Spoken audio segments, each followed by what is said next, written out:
Welcome to Monkey and Frank. My name is Doe and my body's Dom, and I am tired. And what I'm tired of, I have to admit, is the way I feel. Like I'm tired not being able to handle chaos, and I explode, just like my daughter. It's so crazy how my daughter is like me. When she gets upset at something that I'm doing, for example, let's say I'm filling up a cup of water, and then she turns around the corner and she says, I wanted to fill up that cup of water for you, but because I'm halfway there now, she starts crying right away because she wanted to fill up the entire cup. That's something that she wanted. And as soon as she wants something, she explodes right away. The same way as I do.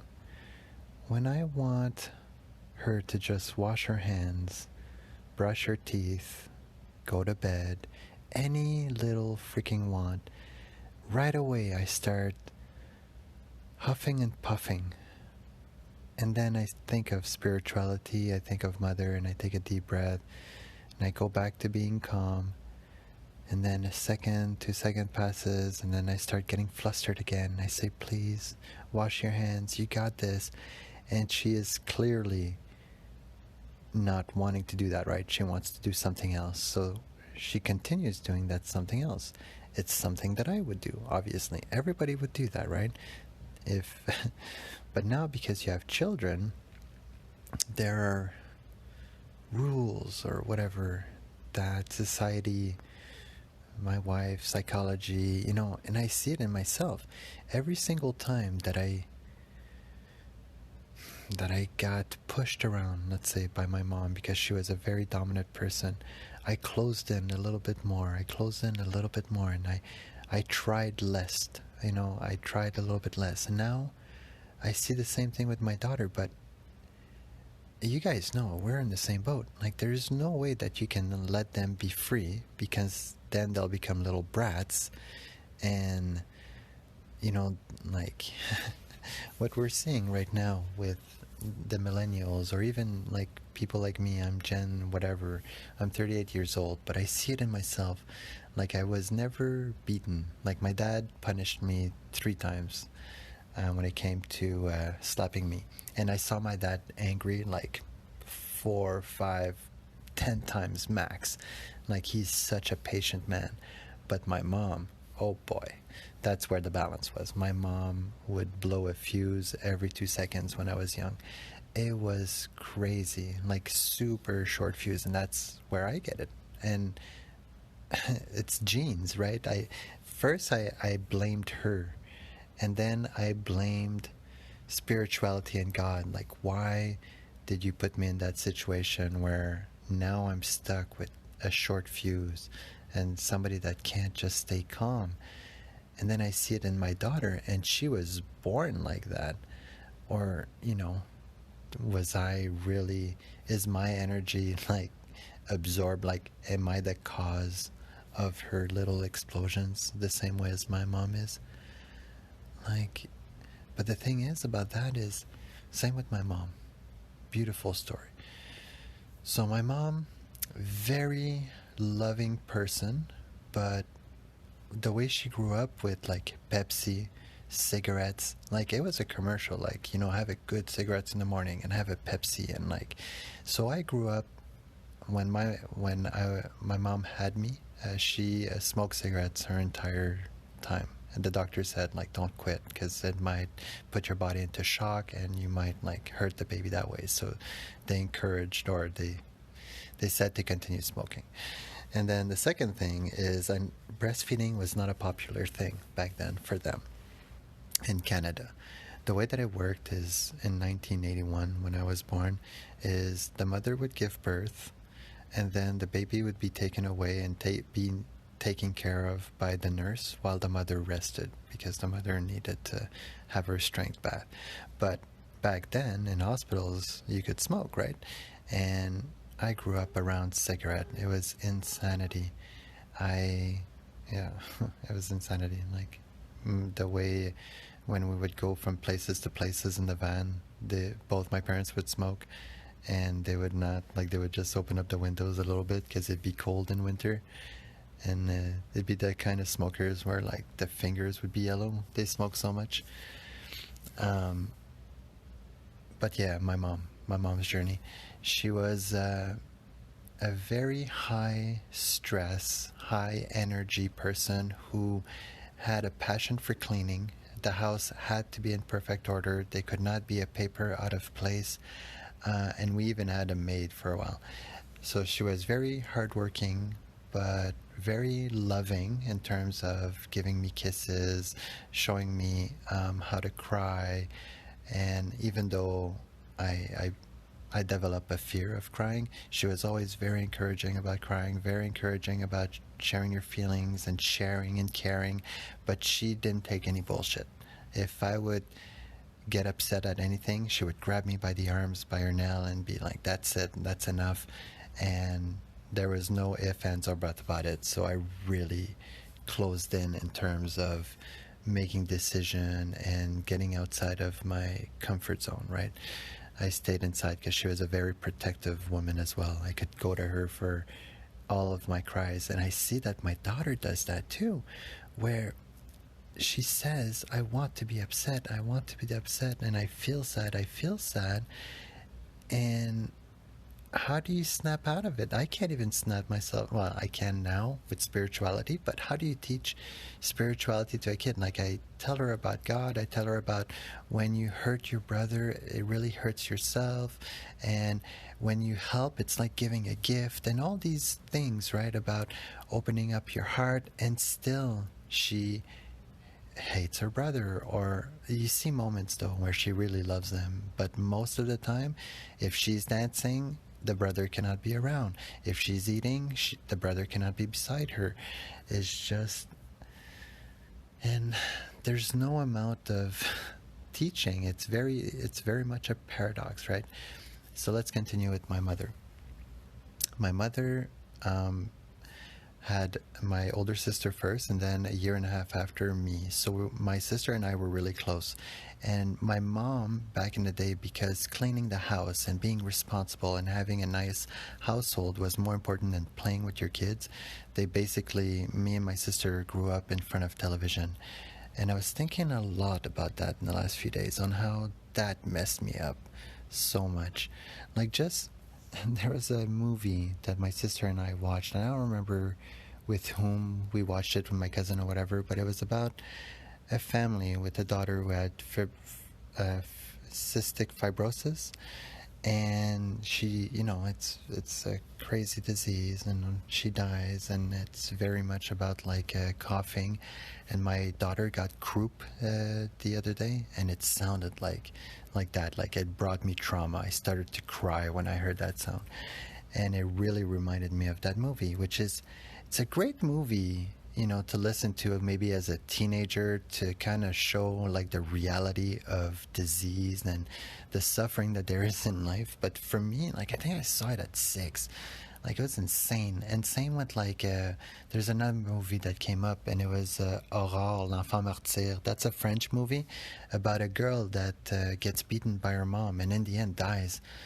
And the mom gets, taken to prison. I think it's based on a true story, and it's from Montreal or whatever. But still, like, so fucking traumatic. Like, insane how much data there is in front of a television that can traumatize a person like so quickly and so efficiently and so fast, and at the same time can bring a lot of wonders and creativity and teachings. But what a dangerous device, like the TV, especially the TV. The computer, at least you can control what's going on and put restriction. But the shit that I saw through cable television that scarred me, because I was a very open heart kid that just never learned to grow. All right, let's go back to my mom's story. So my sister and I grew up in front of the television, and we were really close, and we were really good kids. My mom brags about that, on how she could fall asleep, take a nap, and wake up, and we'd be the exact same place, playing and kind of watching TV. Like the TV was always on, kind of family. And my mom would be cleaning, being productive, making dinner, lunch. Like she was very much, what you would want out of mom, like doing your laundry and being on top of things and being on top of the bills, and just a good, like, family, somebody to have around so that your household works in order. But then when we were, I would say I was 7 or 8, my mom got menopause, but she didn't know it. She got it young because of something in her uterus or something. I'm not too sure. But I remember she would come home and just be angry. Did you do your homework? And we'd be like, yes. Did you clean the house? Yes. And no. And she would, and then go to your room. And we'd go to our room, and me and my sister would talk. Like, so I'm so happy that I had my sister. But again, I never learned to defend myself. My sister was always there to protect me. And I remember talking about it. But anyways, after, I don't know, for us, it seemed like it lasted a long time. But I don't really talk about it with my mom. But she figured it out. And she went to see the doctor, and they did something about it, and like menopause stuff. And then boom, she was kind of back to her still very high stress, high volume. Oh, my mom has a voice like a cat. Like it's just a very, unfortunately, I love her with all my heart, but it's annoying. Like it's a voice that, if you'd be working at customer service and you would have that woman on the other side, you'd be like, okay, woman, what can I do to get you off my phone? Anything. And it's true. Like my mom would call Sears and whatever and get whatever she wants. Like my teachers. It's just such a dominant woman. And the voice, oh my God, like everybody talks about it, that voice. And love you if ever you're listening to this. So I grew up with this type of things, and I want to continue the story because it's so beautiful. So other than that, like always there for my school trips, always there for me to get help if I needed help from tutoring, my sister or whatever. And she would push my sister to help me do my homework, and I really learned to cheat my way through life. I cheated through high school. It's insane. I learned how to cheat so well. And I was proud of that when I was young. But now I really feel like I know nothing, which was a curse for a long time because I felt dumb and inadequate. But now it's kind of a blessing with spirituality. I know nothing, so it's perfect. Funny enough. So when it came to schoolwork, though, I always had to have good school, or else my mom would flip out. I had friends around the house all the time because my mom supported that. But when I was alone with my mom, we would fight a lot. Like we had the same kind of character of, I was lazy, and well, she was not lazy, but I had developed a laziness. But I don't know, like she saw something in me, I guess. To say that, I feel like there's a lot of traumas that I've created in my own life. I created those traumas because I was weak. It's nothing to my mom. My mom did the best that she could, just like I'm doing the best as I can with Dahlia. And I feel like I'm failing. 100% I feel like I'm failing. 100%. But let's continue. So then, when I was a flight attendant, my mom got really sick. She had to have her... she had Crohn's disease, and she had to have her big intestine removed, or her small or whatever, and her rectum. So she has a bag. And that was insane. Like she almost died so many times because she is allergic to penicillin. So nothing was, anyways. And after that, I don't know if it was before or after, but my dad got cancer in his kidney. And then my mom just switched. I saw my mom from one day to another because I was in Toronto, so I didn't see her for like 6 months at a time. But for me, I saw her from being a high stress, high level, like everything has to be about life and cleanliness and like, human connection at the end when we have time, when we watch TV or whatever, and really getting angry all the time, to never getting angry. like never, and always being supportive with my dad now. Instead of ordering him around, it's like it was a communication. Oh yeah, my mom was the boss, meaning my dad did everything. I remember coming home, and my dad would come home from work, and she'd be like, hey, I need the kitchen clean and painted. And he would fucking do it and stay up until 8. And I'd be, as a teenager, I'm like, what the fuck? That created so much drama. Like, my dad and my mom are so productive that I hated it so much because I was not, and I felt so much shame inside my heart that I created. Anyways, I created so much trauma in my life. So my parents did the best they could. I was so proud of my mom. But to say, like, one event can change your entire life and set it on a course of beauty, connection, love, family, growth, you know. And my dad survived. He got his kidney removed, and knock on wood, he's been good. But my dad, he's one that he's always close to death, I find. Like, and it's not even his fault. So he had this kidney thing, and then he had a mole on his back that turned out that was melanoma, and he got it removed. When I was young, one time my girlfriend had a boyfriend, and he came with his 3-wheeler, and it was broken, and my dad was trying to help him fix it. So he removed the spark plug, and my dad had a blowtorch, and he was trying to dry out the motor. And for whatever reason, the boyfriend thought he heard my dad say crank, and my dad had a blowtorch in front of the spark plug opening to dry out the inside because it was flooded. And when you crank the motor, gas just shoots out of the motor, and my dad catches on fire. Like, the 3-wheeler was on fire, the wall was on fire, and my dad was on fire, like his coat. So anyways, the boyfriend goes and helped my dad, and my dad had no eyebrow for like a month, so he had no emotion on one side of his face for a month. It was really funny. And then, like, a couple of years after, he was working at the shop, and the guy says, look up, and he looks up, and there's a metal pipe that falls, and it lands right around his eyes, like it was like 6-inch, I guess. And lucky enough, it just hit the bone all around of his eyes, and did not hit his eyes, did not like break any bone, but like a big metal rod. He had a black eye for a while and a patch. It was crazy. Like, everybody was like, oh my God. Again, a couple of years passes. He's changing a fuse at his work, and the fuse is one of these old ones where you have to unplug. And he was holding on to a pipe because he works in a cement company, and there's just like metal pipes, and he was just holding on for support. And whilst he was removing the fuse and untying it, the fuse got a connection, a live wire, and my dad was connected to the pipe with his other hand. So now electricity was going through him, and it was sucking him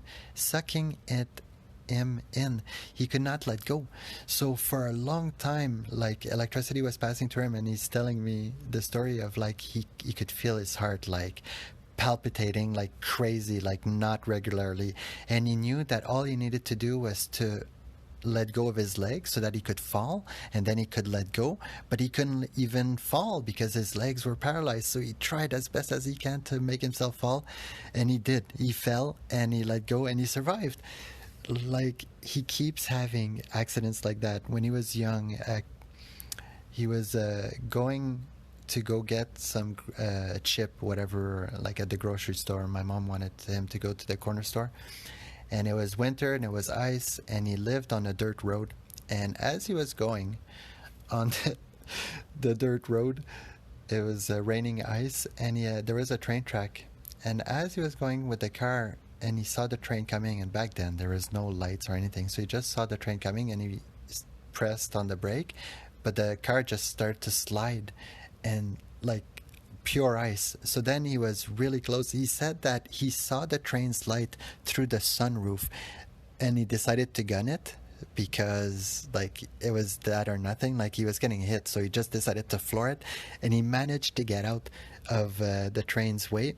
He had to stop. He said he was so scared. He got out of the car, his legs were shaking, and he went down on 4 legs, and he couldn't walk. Like, his legs, he died. Like, the train is going full speed.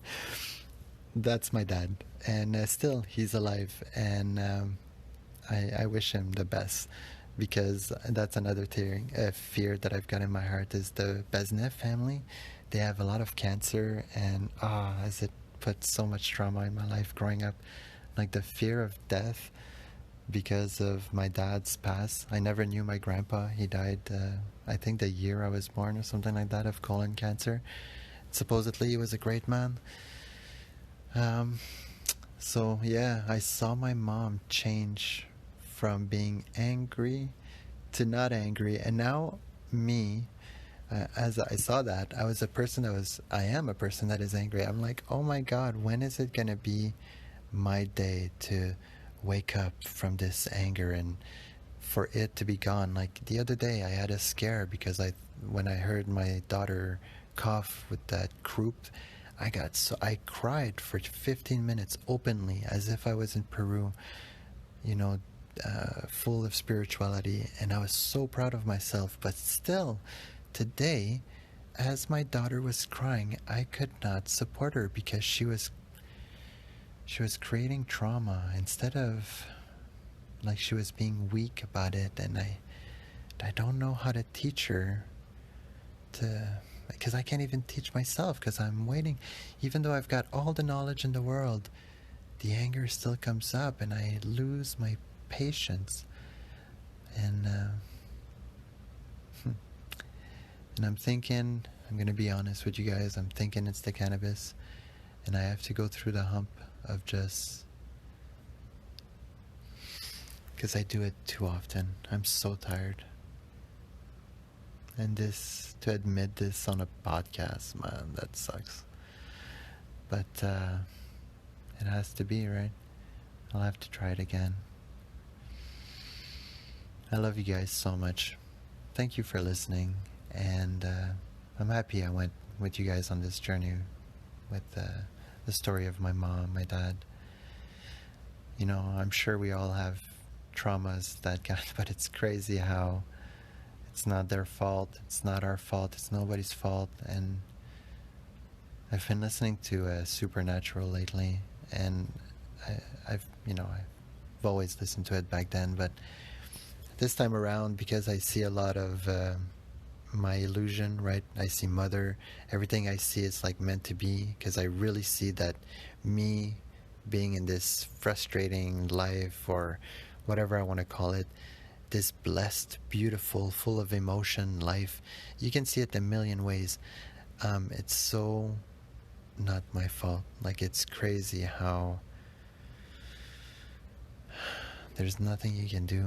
Like, you are meant to be where you are right now, no matter how it sucks. And that's cool, because really, man, if we continue this journey on spirituality, really more and more feeling, the more intense the feeling, the better it feels.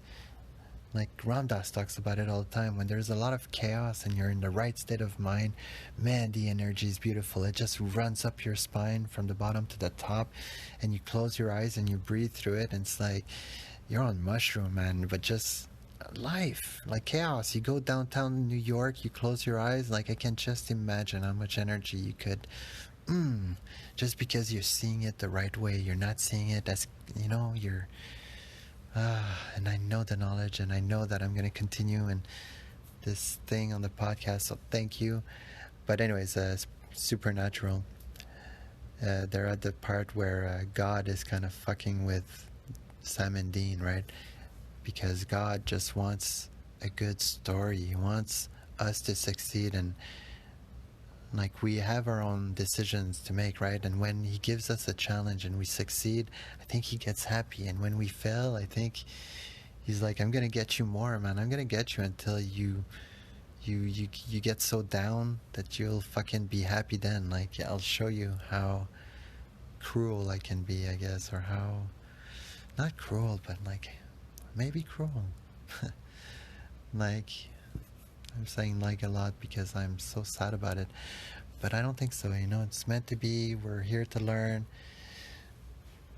But wow, what a crazy journey. Thank you for coming. Monkey and Frank for life. Love you all. This is insane. And see you later.